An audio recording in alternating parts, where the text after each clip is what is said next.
والصلاة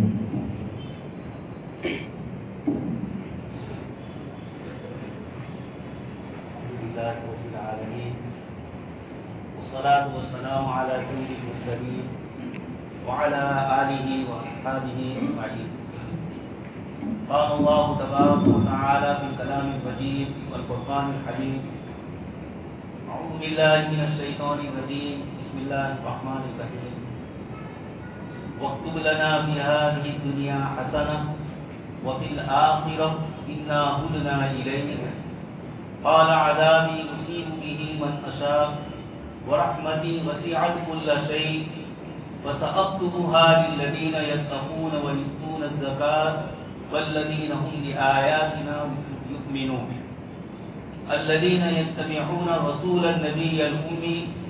الذي يجدونه مكتوبا عندهم في التوراة والإنجيل. صدق الله العظيم. وقال النبي صلى الله عليه وسلم: لا يؤمن أحدكم حتى أكون أحب إليه من والده وولده والناس أجمعين. صدق الله العظيم وصدق رسوله النبي الكريم ونحن على ذلك لمن الشاهدين والشاكرين والحمد لله رب العالمین. محترم و مکرم حضرات علماء کرام اور ایمان والے بھائی، آپ کے سامنے کلام پاک کی جس آیت کی تلاوت کی،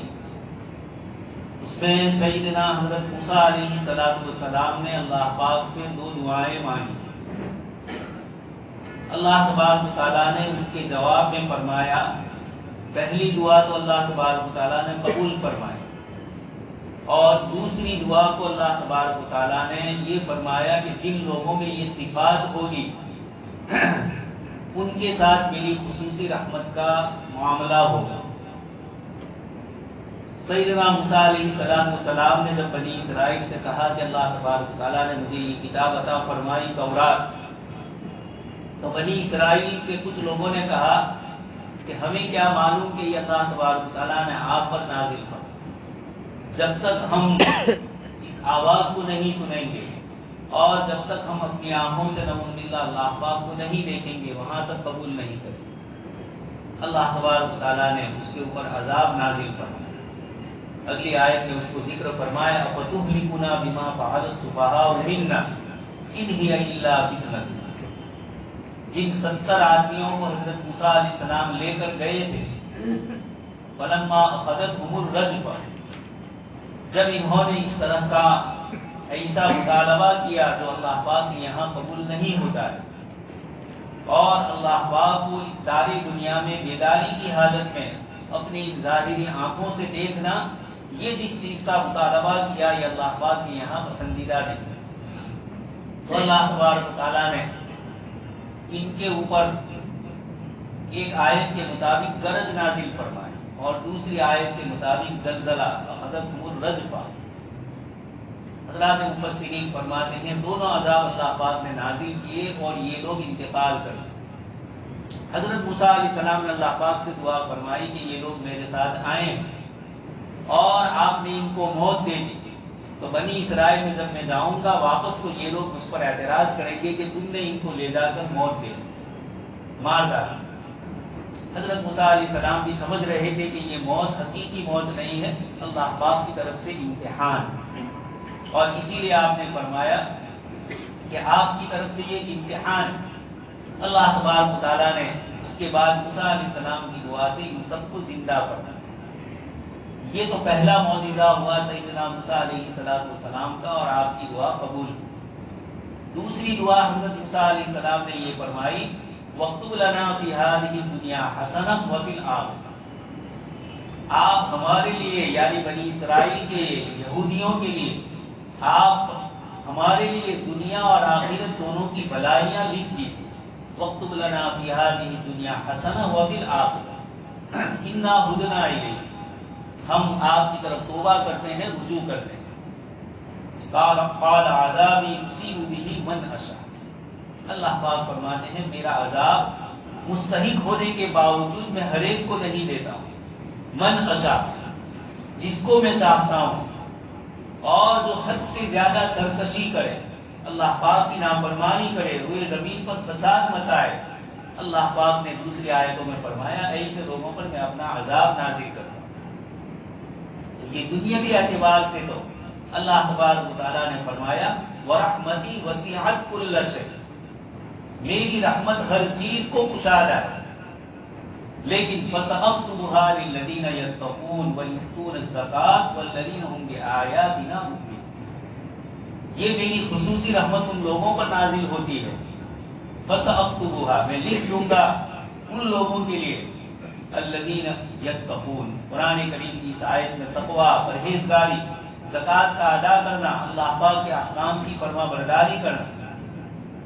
یہ ایمان اور تقویٰ کی بنیاد پر، اور زکوٰۃ جو مالی عبادت ہے اس کی بنیاد پر اللہ پاک عطا فرمانا۔ آگے اللہ پاک نے اور دوسری صفات اور شرطوں کا ذکر کیا کہ میری خصوصی رحمت جن لوگوں پر نازل ہوگی، الذین یتبعون الرسول النبی الامی، وہ لوگ جو نبی امی صلی اللہ علیہ وسلم کی پیروی کرتے ہیں، الذی یجدونہ مکتوبا عندہم فی التوراۃ،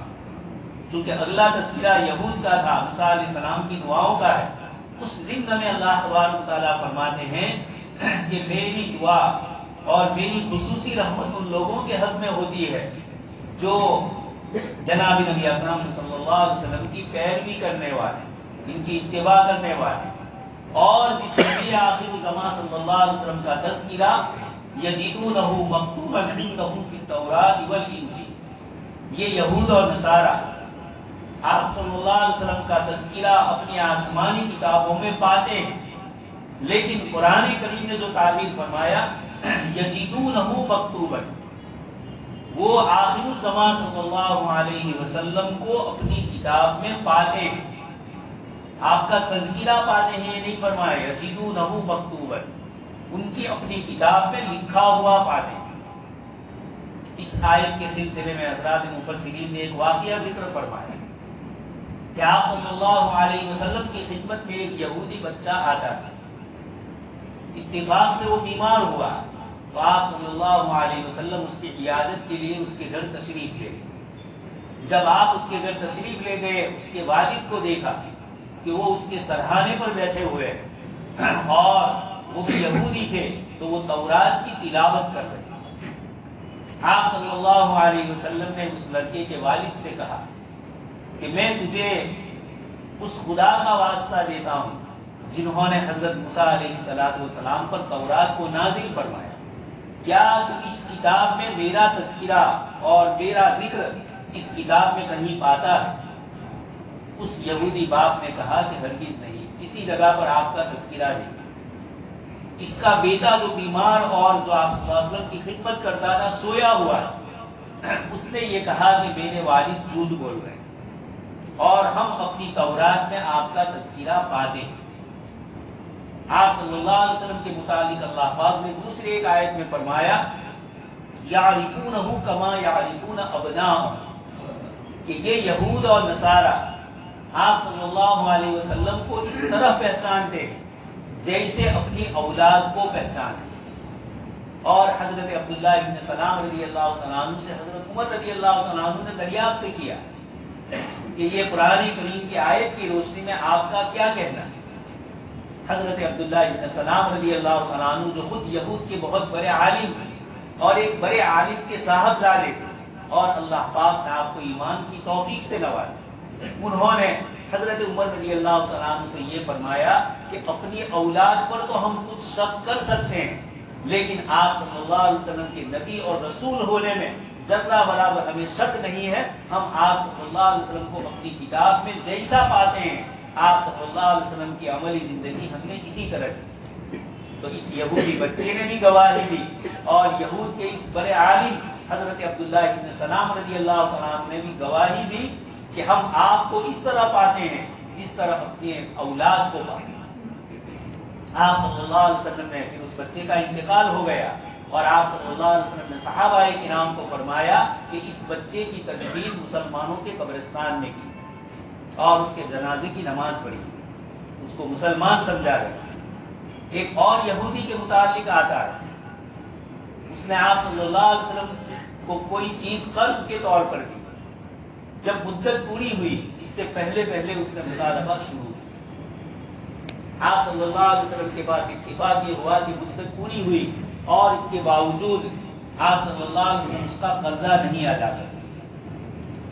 تو اس نے مسجد نبوی میں اپنے آپ کو بٹھا دیا اور یہ کہا کہ جب تک میرا قرضہ آپ ادا نہیں کریں گے آپ یہاں سے جا نہیں سکتے۔ آپ صلی اللہ علیہ وسلم نمازوں میں نماز پڑھاتے ہیں اور نماز کے بعد مسجد ہی میں بیٹھتے ہیں۔ کئی نمازیں اس طرح گزر گئی، حضرات صحابہ کرام کو تعجب ہوا کہ آپ صلی اللہ علیہ وسلم اپنے حجرے میں اور اپنے گھر میں نہیں جاتے اور اس نے آپ کو نظر قید کر دیا اور آپ صلی اللہ علیہ وسلم خاموش۔ جب آپ صلی اللہ علیہ وسلم کو احساس ہوا کہ میرے صحابہ شاید اس یہودی کو کوئی تکلیف پہنچائے تو آپ صلی اللہ علیہ وسلم نے ان کو فرمایا کہ اس کو ہرگز کچھ نہ کہا، میں نے اس کے پاس سے قرض لیا ہے اور قرض والے کا حق ہوتا ہے، اس لیے یہ اگر مجھے اس طرح دکھا رہا ہے تو مجھے اس پر کوئی اعتراض نہیں۔ جب آپ صلی اللہ علیہ وسلم نے یہ فرما دیا، ایک دو نماز کا وقت گزرا اور اس یہودی نے آپ کے پاس آ کر کلمہ شہادت پڑھنا شروع کر دیا اور یہ کہا کہ مجھے آپ کو ستانے کی کوئی ضرورت نہیں تھی، لیکن میں نے ہماری آسمانی کتابوں میں جو آپ کا تذکرہ پڑھا ہے اس میں یہ پڑھا ہے کہ اس نبی کو جتنا ستایا جائے گا، جتنا پریشان کیا جائے گا، اتنا ہی وہ لوگوں کو معاف کریں گے، رحم کا معاملہ ہے۔ مجھے اپنی اس کتاب کے اس صفت کا جو آپ کے متعلق ذکر کیا، اس مضمون کا مجھے آپ کا امتحان لینا، اس لیے میں نے آپ کے ساتھ سختی کی، لیکن جیسا ہماری کتابوں میں نے پایا آپ کے اخلاق اسی طرح ہے، اس لیے اب میں آپ پر ایمان لاتا ہوں۔ آپ کے سچے اور صحیح نبی ہونے کا جو ہماری آسمانی کتابوں نے ایک معیار اور ماپدند بتلایا تھا، آپ اس پر مکمل اتر رہے ہیں، اس لیے اب میں آپ پر ایمان لاتا ہوں اور میرے پاس جو مال ہے اس مال میں سے آدھا مال میں اللہ کے راستے میں خرچ کرتا ہوں۔ یہ قرآن کریم کی اس آیت میں سیدنا موسیٰ علیہ السلام سے اللہ پاک نے فرمایا کہ ہم جن بندوں کے لیے فَسَأَكْتُبُهَا، اس رحمت کو جن کے لیے خاص کریں گے، ان میں ایمان اور تقوی اور زکوٰۃ کی ادائیگی کو ذکر فرمایا اور اس کے دوسرے نمبر پر فرمایا الذین یتبعون الرسول النبی الامی، اتباع کرنا جناب نبی اکرم صلی اللہ علیہ وسلم کا، انسانوں میں سے جو بھی آپ کی اتباع کرے گا۔ اس آیت میں اللہ تبارک و تعالیٰ فرماتے ہیں فَسَأَكْتُبُهَا، اللہ پاک کی رحمت خصوصی اللہ کے ان بندوں پر نازل ہوگی جو جناب نبی اکرم صلی اللہ علیہ وسلم کی اتباع کرنے ہیں۔ آگے اسی آیت میں اللہ پاک نے فرمایا فَالَّذِينَ آمَنُوا بِهِ وَعَزَّرُوهُ وَنَصَرُوهُ وَاتَّبَعُوا النُّورَ الَّذِي أُنزِلَ مَعَهُ أُولَٰئِكَ هُمُ الْمُفْلِحُونَ، جو لوگ آپ صلی اللہ علیہ وسلم پر ایمان لائیں اور آپ صلی اللہ علیہ وسلم کی پیروی کریں، آپ صلی اللہ علیہ وسلم کا ادب اور احترام ملحوظ رکھیں، آپ صلی اللہ علیہ وسلم کی تعظیم اور اکرام کریں۔ دوسری ایک آیت میں بھی اللہ پاک نے فرمایا وَتُعَزِّرُوهُ وَتُوَقِّرُوهُ، یہاں پر بھی فرمایا فَالَّذِينَ آمَنُوا بِهِ وَعَزَّرُوهُ وَنَصَرُوهُ، آپ کا اکرام اور اعزاز بھی کریں۔ آپ صلی اللہ علیہ وسلم جس دین کو لے کر آئے ہیں اس دین میں آپ کی نصرت کریں، یعنی آپ کے لائے ہوئے احکام پر خود عمل کریں اور دوسروں کو اس کا حکم کریں۔ آپ صلی اللہ علیہ وسلم نے جن چیزوں سے روکا ہے اس سے خود رک جائے اور دوسروں کو بھی اس سے روکنے کی تلقین کریں، جیسے کہ خود اسی آیت میں اللہ تبارک و تعالیٰ نے فرمایا یأمرهم بالمعروف وینہاہم عن المنکر، کہ آپ صلی اللہ علیہ وسلم کی سب سے بڑی صفت ہے کہ اس روئے زمین پر جتنی بھی اچھی چیزیں اور اچھے کام ہو سکتے ہیں ان تمام کا آپ حکم دیں اور جتنی بری چیزیں ہو سکتی ہے ان تمام سے آپ لوگوں کو روک دیں۔ اس لیے ایک مومن اور ایک مسلمان جو جناب نبی اکرم صلی اللہ علیہ وسلم کی اتباع کرنے کا دعویٰ کر رہا ہے، اس آیت کریمہ نے بتلایا کہ سب سے پہلے تو اللہ تبارک و تعالیٰ کی اتباع اور اللہ کے نبی صلی اللہ علیہ وسلم کی اتباع کرنا، اور اس نبی کی اپنی خصوصی طور پر جو صفات ہے ان میں سب سے بڑی صفت بتلائی یأمرہم بالمعروف وینہاہم عن المنکر. دوست اور بزرگوں، ایک مومن اور ایک مسلمان کی صفت بتلائی کہ روئے زمین پر جتنے بھی اچھے کام ہوں گے یہ ایک مومن اور مسلمان کی طرف سے وہ خود بھی اچھے کام کرے گا اور دوسروں کو بھی اچھے کام کا حکم دے گا. وَيَنْهَاهُمْ عَنِ الْمُنْكَرِ، اور جتنی بری چیزیں ہیں ایک مومن کی صفت قرآن کریم نے ذکر فرمائی الْمُؤْمِنُونَ وَالْمُؤْمِنَاتُ بَعْضُهُمْ أَوْلِيَاءُ بَعْضٍ يَأْمُرُهُمْ بِالْمَعْرُوفِ وَيَنْهَاهُمْ عَنِ الْمُنْكَرِ، یہ لوگوں کو بھلائی کا حکم کرتے ہیں اور برائی سے روکتے ہیں. یہ سنت ان کے نبی صلی اللہ علیہ وسلم کی بھی تورات میں ذکر کی اور ان کی امت کی بھی ذکر کی. اور والمنافقون والمنافقات، منافقین کے متعلق فرمایا یہ بری چیزوں کا حکم دیتے ہیں اور بھلی چیزوں سے لوگوں کو روکتے ہیں. اس لیے مومن جناب نبی اکرم صلی اللہ علیہ وسلم کی اتباع میں ایمان والا کام کرے گا، منافقین والا کام نہیں کرے گا. یہ آپ صلی اللہ علیہ وسلم کی صفات ذکر کی. اس کے بعد فرمایا وَيُحِلُّ لَهُمُ الطَّيِّبَاتِ وَيُحَرِّمُ عَلَيْهِمُ الْخَبَائِثَ. اس آخر الزمان نبی صلی اللہ علیہ وسلم کی دوسری صفت یہ ہے کہ یہ جتنی حلال اور پاکیزہ چیزیں ہیں اللہ پاک کی طرف سے ان تمام چیزوں کو حلال فرمائیں، اور جتنی گندگی والی اور انسان کے جسم کو، انسان کی روح کو، اس کی آخرت والی زندگی کو بگاڑنے والی ہے ان تمام چیزوں کو وَيُحَرِّمُ عَلَيْهِمُ الْخَبَائِثَ، ان تمام چیزوں کو حرام ٹھہرانے والے. دوست اور بزرگوں،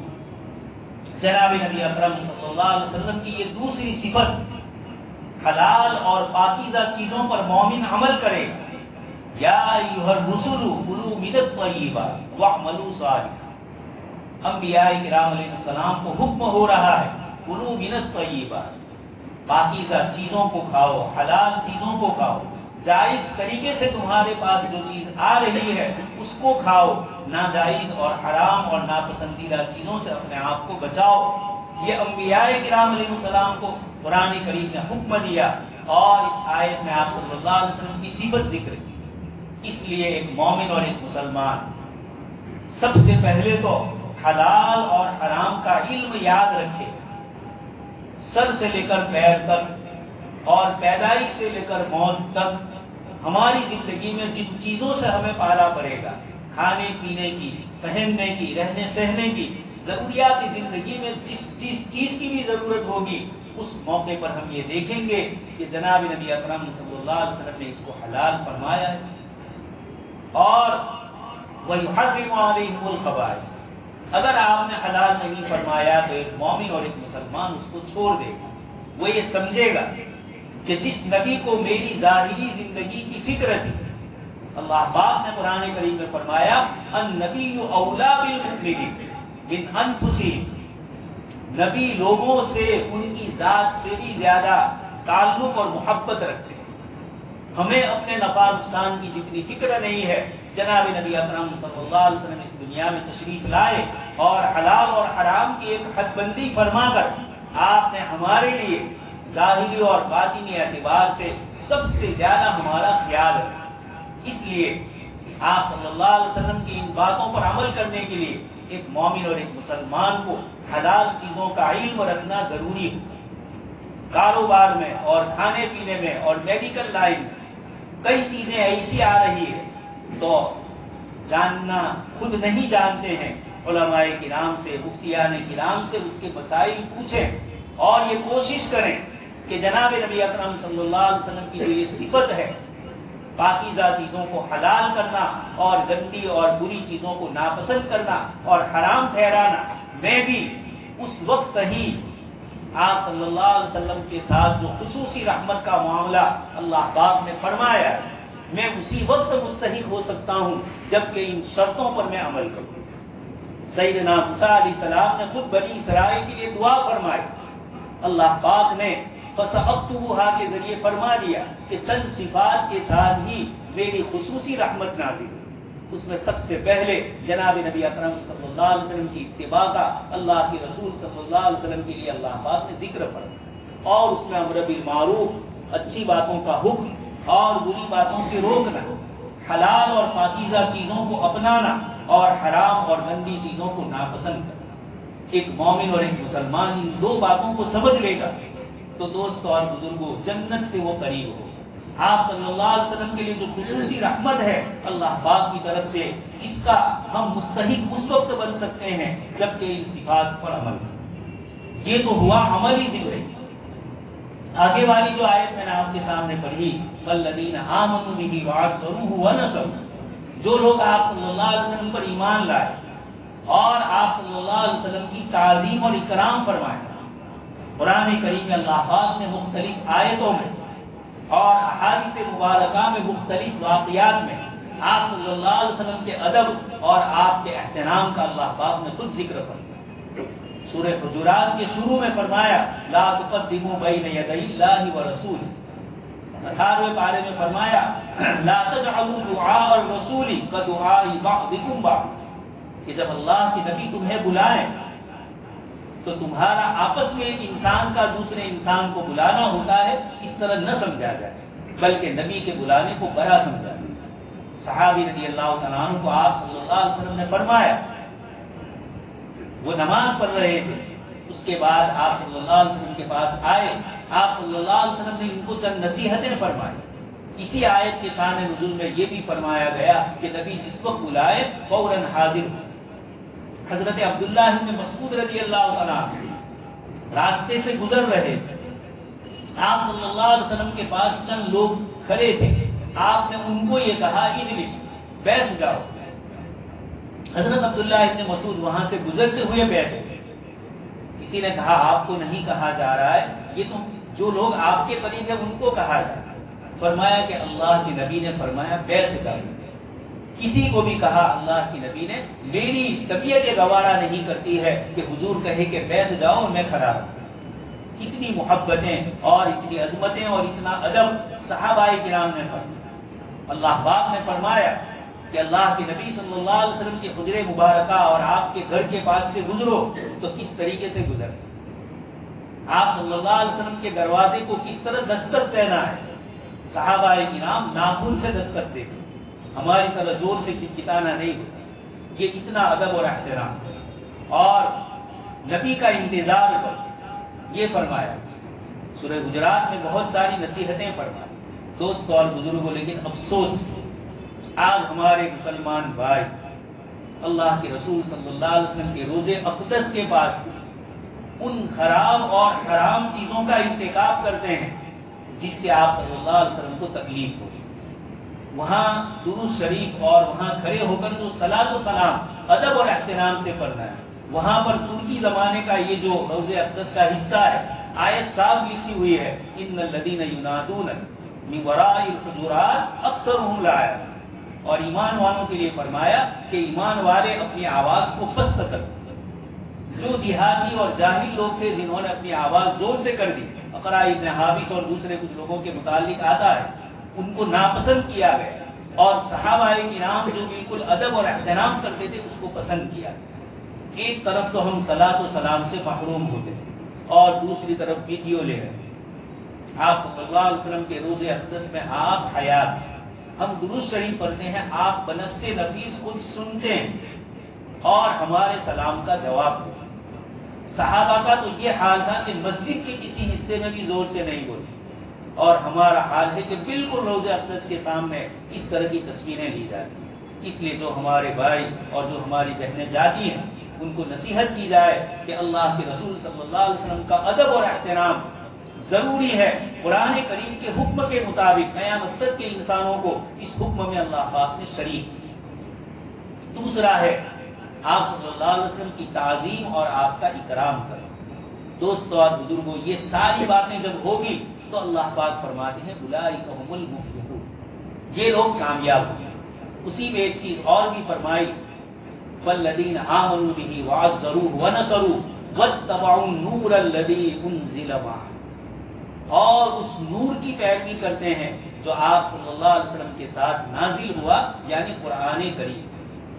تو ان صفات کے اندر اللہ پاک نے بھلائی کی چیزوں کا حکم دیا، برائیوں سے روکا، حلال چیزوں کو استعمال کا حکم دیا، حرام چیزوں سے ہمیں بچنے کی تاکید فرمائی، زکوٰۃ کی ادائیگی، تقویٰ اور ایمان کا حکم دیا، اور اخیر میں فرمایا کہ جو لوگ بھی ہمارے اس نبی صلی اللہ علیہ وسلم کی اتباع کریں گے، ان کا ادب اور احترام کریں گے، ان کی تعظیم کریں گے، ان کے دین کی نصرت کریں گے، اولئک هم المفلحون، یہ لوگ کامیاب ہونے والے۔ آپ کے سامنے میں نے جو روایت پڑھی اس میں بھی آپ صلی اللہ علیہ وسلم نے فرمایا کہ تم میں سے کوئی کامل مومن نہیں ہو سکتا جب تک کہ حتی اکون احب الیہ من والدہ وولدہ والناس اجمعین،